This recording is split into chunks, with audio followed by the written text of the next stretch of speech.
Buti talaga may kasamang medic eh. Tapilok eh. Medicon masahista. Oo, foot massage. Simple Moments, Tunay na Alaga, ang kwento ni Judy Ann Santos at ang pagmamahal ng pamilya. Sa gitna ng abalang buhay bilang aktres, chef, at ina, isang simpleng insidente ang muling nagpaalala kung gaano kahalaga ang presensya ng pamilya para kay Judy Ann Santos.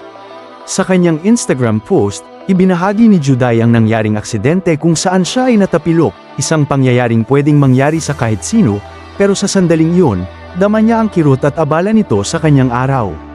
Ngunit higit pa sa sakit, ang tumatak sa kanya ay ang mabilis na pag-aksyon ng mga taong nagmamalasakit sa kanya. Agad na naalagaan ang kanyang paa, nilagyan ng bandage at inasikaso ng maayos upang maiwasan ang lalong paglala ng injury.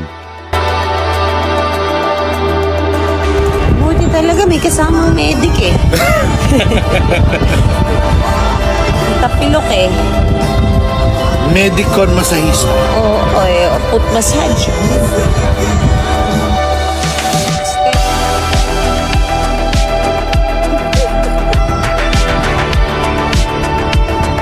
I don't know.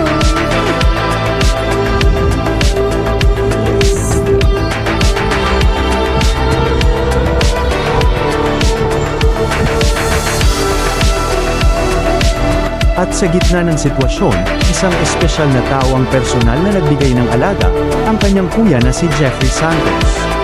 Hindi lang basta tulong ang ibinigay nito, mismong si Jeffrey ang nagmasahe sa kanyang paa at nag-asikaso sa paglalagay ng bandage. Isang simpleng gesture, ngunit punong-puno ng malasakit at pagmamahal bilang kapatid.